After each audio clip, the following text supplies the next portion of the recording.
Welcome back, guys, to my YouTube channel, which is called New Sam. I hope you're enjoying my videos, the content, and I hope they're informative and suggest any kind of different types of topics other than business, economy, technology, or any sort of like current affairs that I'm doing lately.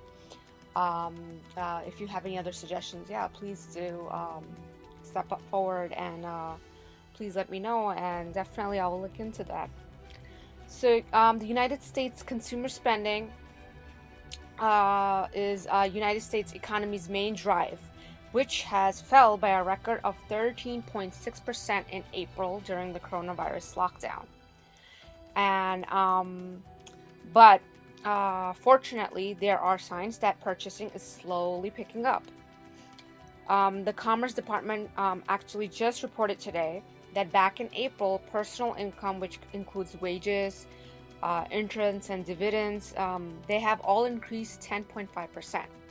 The jump indicates mostly affected by the sharp rise in the government payments to the federal rescue programs, mainly which were the one-time household stimulus payments worth of $1,200, and the unemployment insurance payments, which also increased sharply in April, helping make up some of that 8% decline in the wages and salaries that were tied to job losses. So by far, the April drop in spending was the sharpest for records, taking it back to 1959. And this for sure means that weak April spending indicates the evidence that the US economy is in for a long and slow recovery. Within a month, the coronavirus pandemic and related lockdowns demolished out a decade of job gains. Now, as states slowly start to reopen businesses and Americans return back to work, the activity in some parts of the economy appears to be slowly pacing up, or at least not worsening further than it already is, after hitting all-time low in April. Kathy Bostanek, who is the chief U.S. financial economist at Oxford Economics, said that some of the data suggests a stabilization, and it's still overall a very tentative, slow recovery. Workers who belong to the industries such as retail and tourism, they have been hit hard by the coronavirus, and it will remain uncertain about the economic outlook for at least a while, even though the states are reopening their economies. Still, it will not be so sure how the outlook looks. People will even be more careful with spending their money at what and where it's more important to do so. In April, people were so concerned about the path of the economy, and that was the reason behind a sharp rise in savings. The personal saving rate, which is the difference between disposable income and spending, it rose to 33% in April from 12.7% back in March and 8.2% back in February. So the month before all the widespread shutdowns. Now, many people, just like Tracy Miller, who is from Eagle, Colorado, lost their job, which serves as a primary source of income. Now, Tracy's business was catering services, which got closed down as her clients obviously started to cancel their bookings, and that resulted in loss of income. Now, she has deferred her mortgage payments until July. She's also going towards getting unemployment benefits, about $800 a week, through a federal program for gig economy and self-employed workers. Now, she said that I'm just trying to stay afloat and not spend a lot. In April, people also stopped themselves from pulling back on services, cutting their spending on restaurants and hotels by half compared with last year of April 2019. Healthcare costs also fell nearly 40% from a year ago.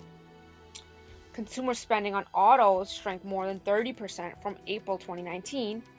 Furniture and appliances also fell by 1/5, and buyers' consumption shrunk in regards to clothes and shoes by more than half versus the previous year. But home improvement was that one sector that spending remained very high throughout the pandemic. The Commerce Department report shows that money from the transfer payment program and the federal rescue package, which provides $1,200 to mostly adults and $500 per child, was the bulk of gains in April personal income. So the government had given about 90 million stimulus checks by April 17th and an additional 40 million payments the following week. But still, the stimulus checks were one-time payments whose economic effect just will go away. So according to a study by the Chicago Federal Reserve, people have spent almost half of their federal stimulus check in literally 2 weeks after receiving them before returning to their previous spending habits. So the unemployment benefits, which includes $600 a week to the regularly weekly benefit amount, will provide a temporary but a more longer-lasting effect than the stimulus payments.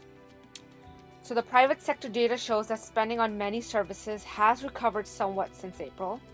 People are spending again because they're collecting unemployment benefits, which in most cases for a lot of those people is much more than they were making before the lockdown. Financial services and insurance expenses have rose 3.3% compared with the same month in 2019. Americans are now also spending a little more on housing and utilities, as well as groceries and other foods and drinks bought for at home. Restaurant sales were also very low in mid-April, down by 1/3 from 2019, according to Earnest Research data, and now they're also slowly starting to climb back up again. Fast food restaurants have actually done much better, compared to upscale eateries. So hopefully we do see somewhat a gain in that perspective for upscale restaurants as well. So guys, please share your thoughts. Let me know how your spending has changed during this whole coronavirus pandemic. I would love to know. And thank you for hearing today's article.